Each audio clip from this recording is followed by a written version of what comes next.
안녕하세요. 네, 오늘 정관 마지막 파트 같이 한번 보겠습니다. 지난 시간에 퀴즈 내고 마무리를 했었죠. 퀴즈가 이거였습니다. 기본급을 4억을 받고 상여금을 1억을 받고 임원퇴직금을 중간전산 할 수 있는 사유에 해당이 돼서 퇴직금을 중간전산 했는데 그 퇴직금이 15억 원이었죠. 질문이 임원보수로 지급받은 금액이 얼마였냐가 질문이었습니다. 여러분들은 얼마로 생각을 하고 계셨나요?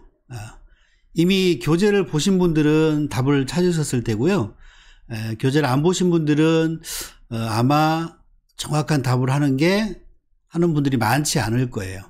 자, 이게 왜 답을 먼저 말씀을 드리면 24년 임원보수는 20억 원입니다.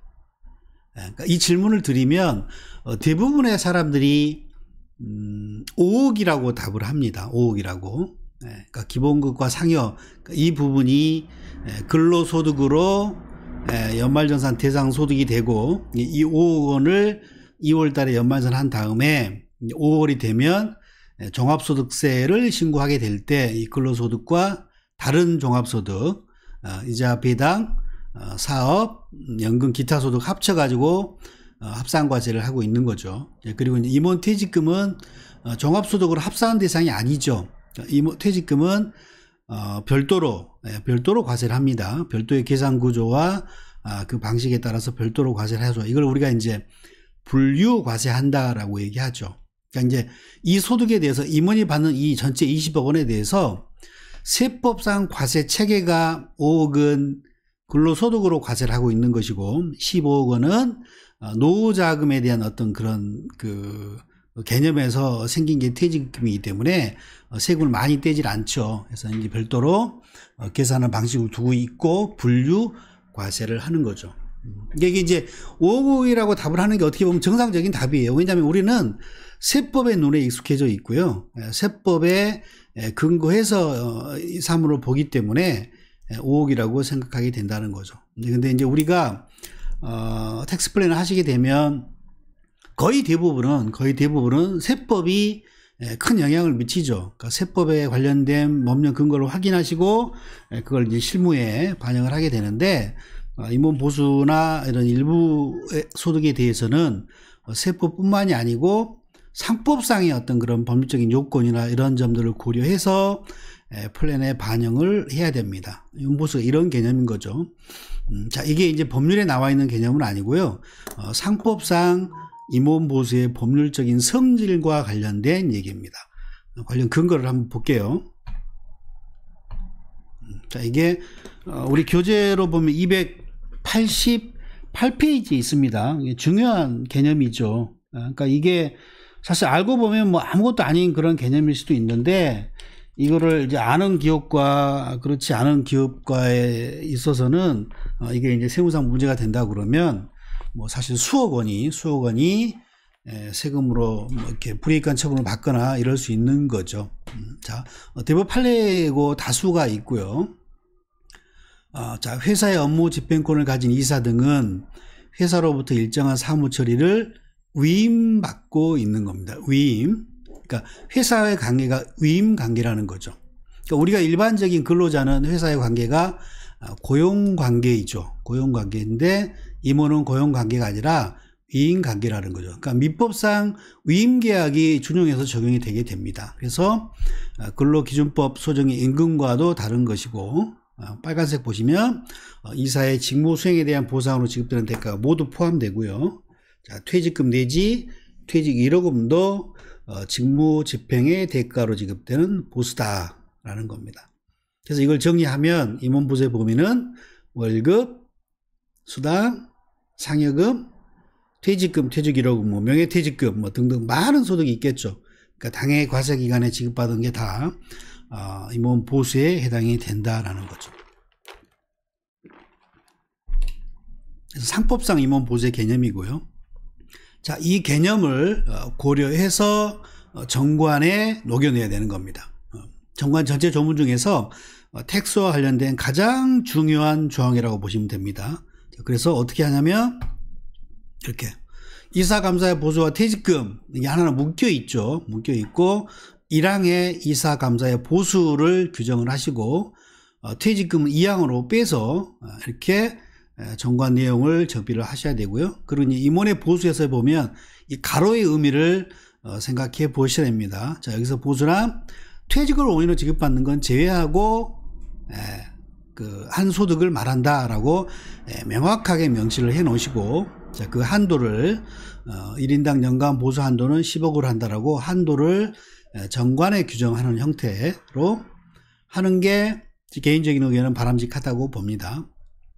여러분 보세요. 자, 상법상 임원보수에 관련 조항은 388조에 이 한 줄이 있습니다. 여기 보세요. 첫 번째 다이아몬드 표시. 상법상 이사의 보수는 정관에 그 액을 정하지 아니하는 때는 주주총회 결의를 정한다 라고 되어 있습니다. 자, 상법상의 이 임원의 보수를 고려하면, 자, 정관에 그 액을 정하지 않으면 주총 결의를 정하도록 되어 있는 거예요. 그러니까 선택할 수 있는 거죠. 정관에 정하거나 주총 결의를 정할 수 있는 거예요. 정관에 정하면 따로 주총 결의를 하지 않아도 되는 것이고, 정관에 정해져 있지 않으면 주총회로 매년 정해야 되는 거죠. 그러니까 이 부분이 그 상장기업 같은 경우에는 매년 주총 결의로 임원보수를 정하죠. 근데 이제 우리 비상장기업은 사실은 뭐 매년 정상적인 주총하는 것도 힘들고 하는 부분이기 때문에 상장기업과처럼 주총 결의를 이렇게 정하는 거는 제 개인적으로 바람직하지 않다고 보고요. 그런 의미에서 정관에 세팅을 하자. 정관에 임원보수의 개념, 퇴직금을 제외한 소득이라는 걸 명확하게 표현하시고 1인당 한도를 10억으로 한다라고 해놓으면 매년 주총에서 임원보수를 따로 결의할 이유가 필요가 없게 되는 거죠. 그리고 나서 이제 구체적인 내용에 대한 거는 별도의 주총 또는 이사 결의를 제정한 급여 지급 규정에 의한다라고 위임시키고 이제 별도로 임원 보수 지급 규정을 정비를 해야 되는 거고요. 퇴직금도 마찬가지죠. 그러니까 정관에다가 뭐 퇴직금을 10배 준다라고 정하는 기업은 거의 없습니다. 없고 여기처럼 이사감사의 퇴직금의 지급은 주총 결의를 정한 별도의 임원 퇴직금 지급 규정에 의한다라고 위임시켜서 별도의 주총 결의를 통해서 결의를 해야 되는 거죠. 상법상 이 차이점이 보시면 임원 보수는요, 주총 결의를 정해도 되고, 임원 보수 지급 규정을 주총 결의로 결의를 해서 정해도 되고, 이사의 결의로 정해도 됩니다. 그러니까 회사가 등기된 이사가 3명 이상이어서 이사회 구성이 되어 있다고 하면 굳이 주총하지 않고 이사회로도 임원 보수 지급 규정은 정할 수 있는 거예요. 자, 근데 퇴직금은 반드시 주총 결의를 해야 됩니다. 그것도 주총 특별 결의죠. 이사회 결의 안 됩니다. 임원 퇴직금 규정은 반드시 주총을 해야 되고 이사회 결의를 하면 효력이 없습니다. 세법상 인정 못 해요. 그래서 그런 차이점이 있고요. 그래서 이제 이 사례 같은 경우에는 진단이 보수와 퇴직금을 구분해서 규정하고 있지 않다. 그리고 보수의 경우에 주주총회 결의로 정한다라고 규정하고 있으나 실제로 주총회를 결의한 적이 없다라고 되어 있는 거죠. 이거는 정말 굉장한 미스테이크입니다. 그래서 이 부분은 구체적인 내용은 임원 보수 파트에서 제가 따로 말씀을 드릴게요. 완전 어떻게 보면 엉터리로 되어 있는 거죠. 정관에 회사의 최상위 자치법규인 정관에서 임원 보수는 주총 결의로 정한다라고 되어 있는데 주총을 한 번도 한 적이 없어요. 그럼 당연히 보수는 받고 있겠죠. 네, 그러면 법률적으로 지급 청구권이 없는 그런 보수를 받게 되는 그런 효과가 생깁니다. 그 부분 임원 보수할 때 자세히 보고요. 그래서 변경안은 저희가 이제 안을 드린 것처럼 보수랑 퇴직금을 구분해서 개별 규정은 별도로 위임한다고 정하는 게 바람직하다라고 프레젠테이션을 하는 거죠. 그래서 이사감사의 보수 퇴직금 이렇게 정하시면 됩니다. 이 개념 때문에 보셨던 이 임원 보수의 법률적인 의미, 범위에 대한 걸 고려해서 정관 규정을 세팅하다 보니까 이렇게 1항, 2항 구분하게 되고, 자, 보수는 퇴직금과 별개의 소득이라는 표현을 명확하게 표현하고, 그다음에 한도 자체를 정관에 딱 세팅하는 형태로 제가 만든 정관은 그렇게 되어 있는 겁니다. 이렇게 하시면 무난합니다. 이 정도 하시면 되고요. 그리고 이제 세부적인 내용을 정할 때 이제 조금 회사의 어떤 현황이라든가 이런 것들을 잘 좀 고려를 해야 되겠죠. 이렇게 하시면 되고, 그 다음에 중간 배당 규정 뭐 반드시 있어야 되겠죠. 정관의 중간배당, 여기 보시면 이분학, 정관의 중간배당을 할 수 있다는 규정이 없는데, 만약에 회사가 중간배당을 한다고 그러면 그거는 세무상 가직금으로 보게 돼 있습니다. 그래서 반드시 중간배당, 탄력적인 배당 플랜, 배당 정책을 실무를 하려고 그러면 반드시 중간배당 조항은 설계를 하셔야 되고요.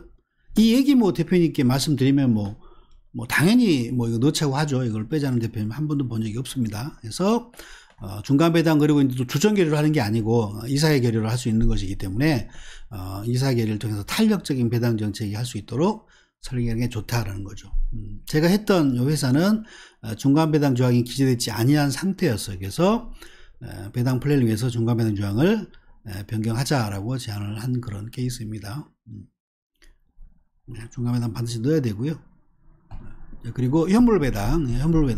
그 배당은 원칙적으로 현금으로 하는 거죠. 실무상 다 현금으로 배당하고, 상법에서 금전 외에 일정한 재산으로 배당할 수 있는 것을 정관에 정할 수 있습니다. 여기 보면 상법 462조의 4 1항 규정이 되어 있죠. 회사는 정관으로 금전 외의 재산으로 배당을 할 수 있음을 정할 수 있다라고 되어 있기 때문에, 그러니까 정관으로 정해졌을 때 현물 배당할 수 있는 거죠. 그러니까 정관의 규정이 없는데 현물로 배당했다. 뭐 회사가 가진 현금이 없어서 뭐 부동산이라든가 뭐 다른 금융상품으로 배당을 줬다라고 하면 역시 상법상 어떤 무효인 그런 효과가 생길 테니까 세무상도 그걸 인정해 줄 수가 없죠.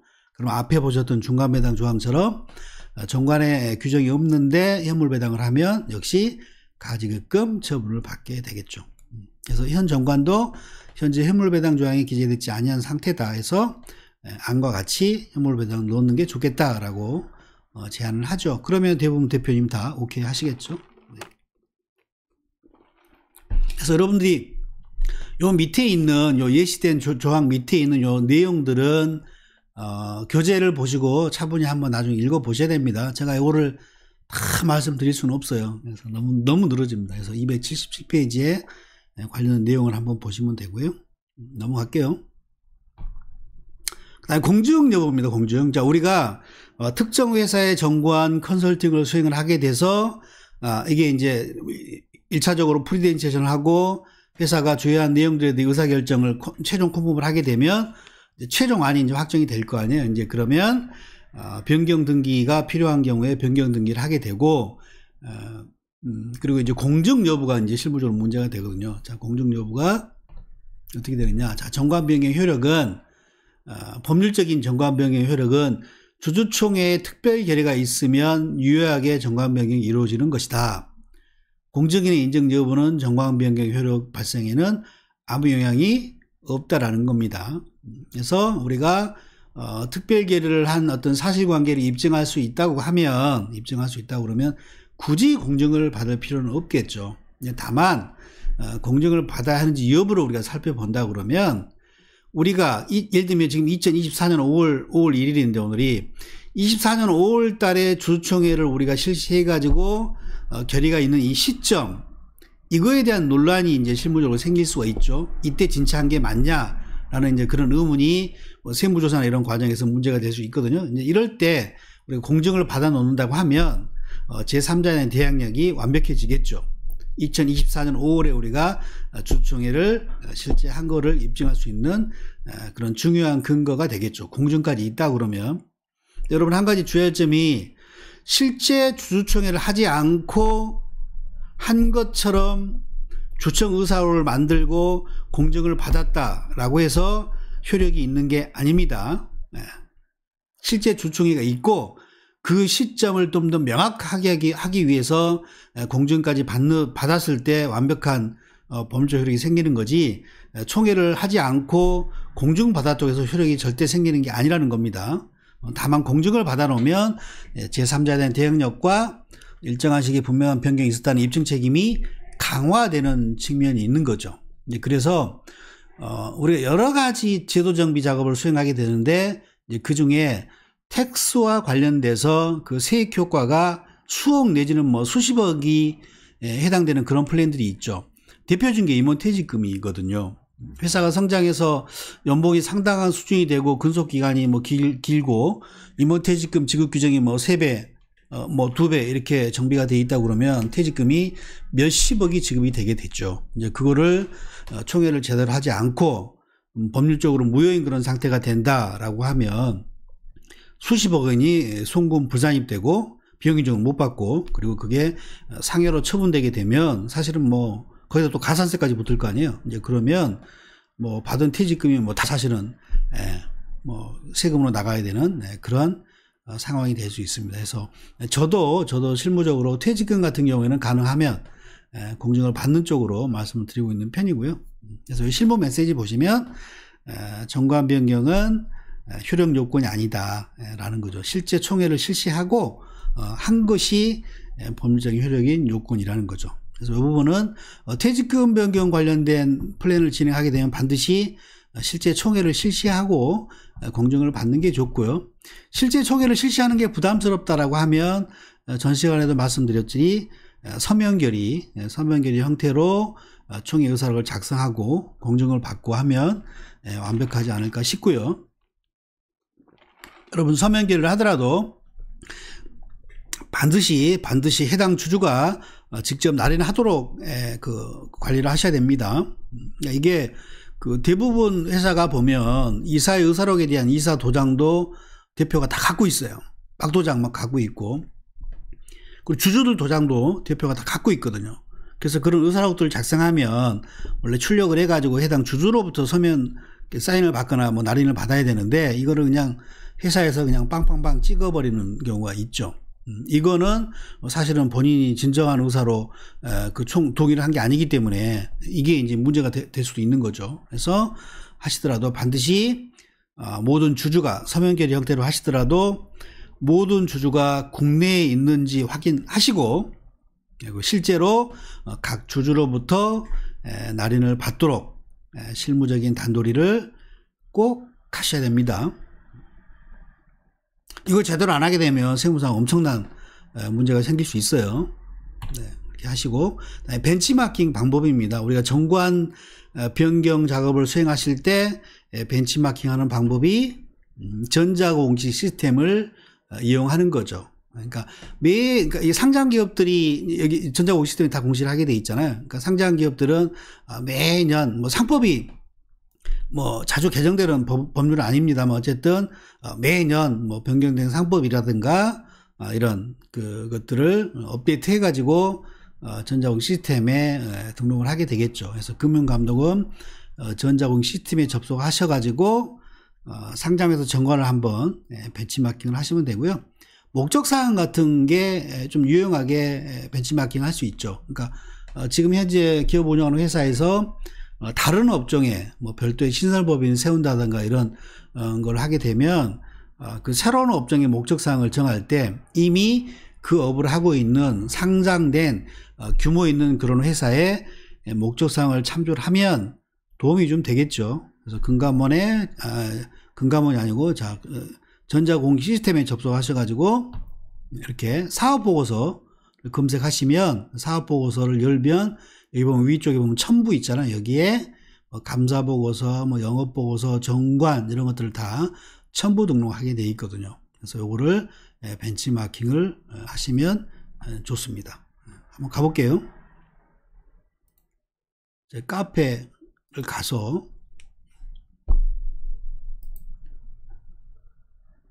자, 김창현 세무사의 보물창고 아직도 가입을 안 하고 계신가요? 네, 가입하세요. 가입하시면 등급 신청 하셔야지 자료를 다 다운받을 수 있습니다. 여기 보면 이제 업무 관련 필수 URL 해가지고 여기 보면 자, 전자공시 시스템이 있어요. 네, 여기서 회사명을 치면 됩니다. 삼성전자 한번 쳐볼게요. 삼성전자 치고 엔터 딱 치면 많이 뜨는데 우리가 필요한 거는 사업보고서거든요. 여기 보면 공시 유형 있잖아요. 여기서 정기공시를 선택하시고 검색을 하면 자, 사업보고서 이렇게 뜹니다. 2023년 12월 삼성전자의 사업보고서거든요. 많은 것들을 주주나 이해관계자를 위해서 공시를 하게 돼 있는데 여기 이제 위에 보면 여기 보면 첨부 있잖아요. 첨부를 클릭하시면 이렇게 정관 다 열 수 있어요. 이렇게 해서 오른쪽 마우스 해가지고요. 복사 다 떠집니다. 이렇게 해서 샘플링 하시면 돼요. 그래서 이렇게 쭉 참조하시면 됩니다. 삼성전자는 붙이기고, 네.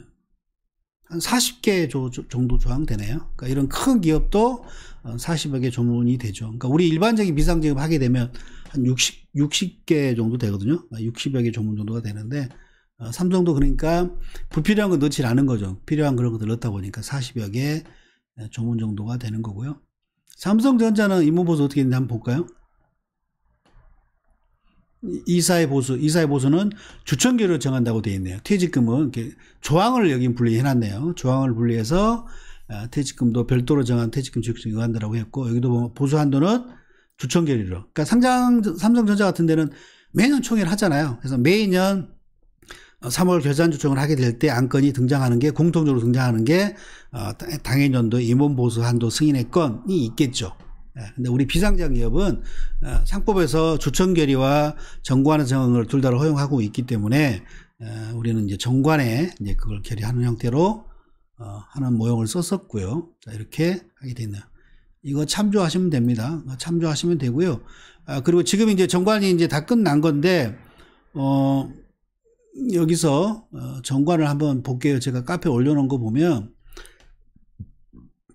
여기 보시면 실무 소식 규정, 여기 메뉴 가시면 정관, 표준 정관이 있죠. 표준 정관이 있습니다. 이거 다운받아서 활용하시면 됩니다.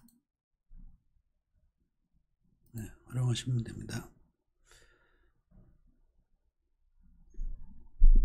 다운받으셔가지고 이게 스타일 다 들어가 있는 파일입니다. 그래서 이렇게 하시고요. 퇴직금 한번 볼까요? 퇴직금. 자, 49조에 있는데 이사감사 보수와 퇴직금. 이사감사 보수는 주천계를 정한 급여직균이 들어간다고 했고, 이런 한도 10억으로 돼 있는. 여러분 이제 교재랑 좀 틀리죠? 우리 교재는 보수에 가로가 들어가 가지고 뭐 퇴직을 원인으로 지급받는 소득은 뭐 제외한다 이런 표현이 들어가 있죠. 그래서 그거는 책을 참조하시면 되고, 우리 부록에는 1284페이지 있어요. 1284페이지에 조항이 한